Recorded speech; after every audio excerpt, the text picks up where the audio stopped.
Welcome back to Smart Jamaica. From very humble beginnings and facing many obstacles throughout his life, Omar Newell overcame those obstacles and is now an attorney giving back to his country. He's with us this morning. Good morning and welcome. Morning, Bridget. Well, I'm good. How are you? You're an attorney in the U.S. now? Yes, I am. Yeah? What obstacles did you face along the way? Well, growing up in rural Jamaica at one point, I lived with an abusive stepdad. I remember one day he hit me in my ears with a machete. Then no, that's more than just an abusive stepdad. That is a criminal. He was a bit abusive. He was abusive to me, my mom, my siblings. I remember my mom, she had to run away at one point when I was in, I think, second form. Then I moved to Portland. Second form where? At St. Mary High School. I started out at St. Mary High, then I moved to Titchfield High in Portland. Was that because you all had to move away from him? Well, my mom ran away, and so... And left you guys there? She left me with an aunt, an aunt in St. Mary. My grandmother always wanted me to go and live with her, though. And so my grades started to suffer in St. Mary High because of the abuse, and I was young in high school. So then I moved on to Titchfield High and came to Kingston, lived a little bit off Waltham Park Road, and got an opportunity to go abroad and went to Northwestern. How did that work out, the opportunity to go abroad? While working at NHT, one of my supervisors, she told me that I would not be able to advance in the organization without a degree. And so Monroe College at New York School was having an information session.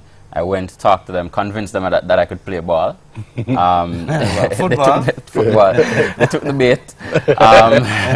A cousin in the U.S. Could you play ball? A little bit. A little bit. I could play enough to warm the bench. A cousin in the U.S. Furnished a bank statement. I used that to go up. He loaned us money for my dad and I. My dad was living in the States at the time. He loaned us money to pay for the first semester Your of school. dad, not your stepdad now? Not my stepdad, my biological father. He loaned us money, loaned my dad money to pay for, the cousin loaned my dad money to pay for the first year. And so that's how that started. You know, there were some struggles there as well. When it sounds to me like that it was crucial that there was a family network, because your aunt took you, your grandmother wanted you, your cousin helped out with funding. So the family network seems to have been strong, notwithstanding the stepdad, crazy man. I have a very strong family network. I've lived with no fewer than 5 family members at various points before leaving law school. And even while in the U.S., I lived with an aunt in the Bronx for some time, and that helped to take care of accommodation expenses. You know, so many times when I was at Monroe, I was saying earlier, we would get a stipend of $6 sometimes to play away games. Right. And that is how a few of us would be able to put a pot on in order to get through school. But by the second semester at Monroe, I had a job on campus. Yes. Why though?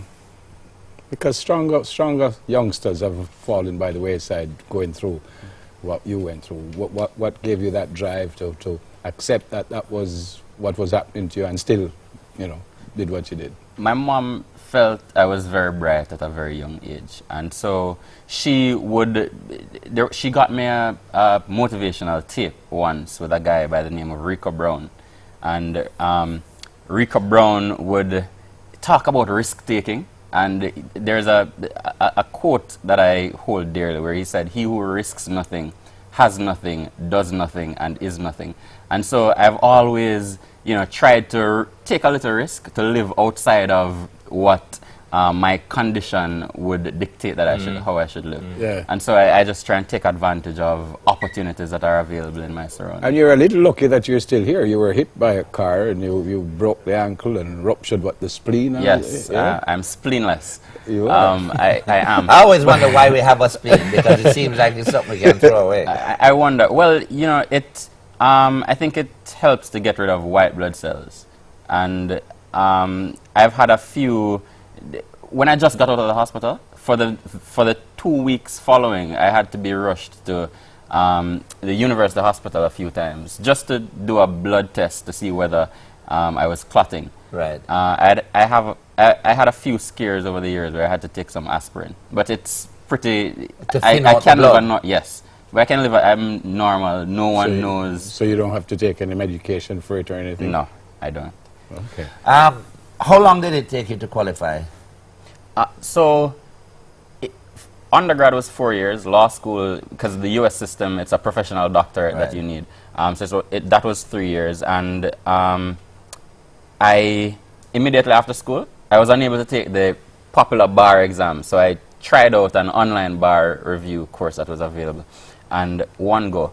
I took the bar in July, we got the results in November, I had passed, and it was it was a pretty easy process. Can be easy. Can you practice in Jamaica? No, I would need to, in order to practice in Jamaica, I will need to do a 6-month conversion course. Yeah. But I tell people I'm somewhat of a recovering attorney. I taught law in the US for a little bit, just for a semester. And I'm back home. There are some business projects I have in mind. So hopefully soon. So you're home now? You came back? Yes. And you plan to do this 6-month thing? Or? No, there are some entrepreneurial ventures that I have in mind. I'm hoping to... So you finished with the law thing? Not entirely. So in law school, the skills you acquire in law school, they're transferable to many other areas. You know, you learn you develop your analytical skills, your communication skills. Plus, I was fortunate to be in a school that had the Kellogg School of Business, which is one of the top business schools in the US. Yeah. So I did accounting at Kellogg, business strategy.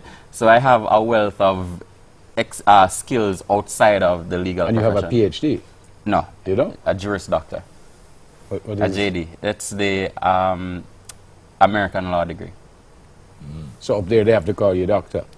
They don't have to. But they're supposed to be? They can, but hardly any lawyer, even though the Bar Association has from time to time sent out reminders saying you can be called doctor, there are very few attorneys who put it before the name. Yes.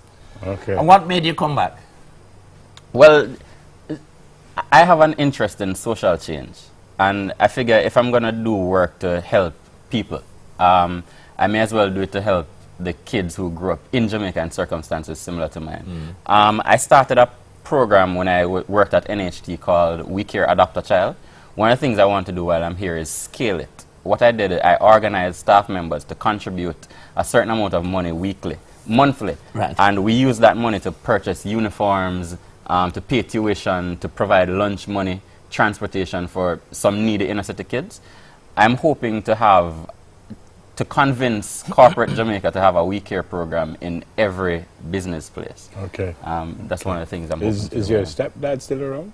He is. I haven't seen him in a while, but I plan to take a trip to St. Mary sometime soon. To go out and slap him back in the ear?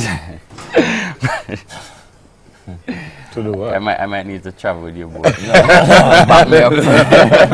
No, but you want to see him why? Well, my sister is there, and she thinks it's a good idea for me to just go and have a talk, some closure. Okay. Does it still bother you? It doesn't. When I was in high school, there were times when my left ear would give a little trouble. My grandmother, who is very close, she told my dad once, you know, I suspect something is wrong with Omar because when I talk to him, I notice he turns his right ear around to listen. She knew what happened? She found out afterwards. Okay. When I was young, I had run away and all kind of things had happened. I didn't really have an open conversation about it with her until I was an adult. Okay. Before you go, just look in that camera and give the youngsters who might be struggling a bit something to think about. Yes. So my view is that excellence is exceeding expectations. And sometimes people may have certain expectations of you because of where you live or who your parents are, you know, your economic situation. But always strive to exceed those expectations that society has of you. Be like Icarus, but get some more durable wings. That's sure. That's sure. Great to meet you. Fantastic story.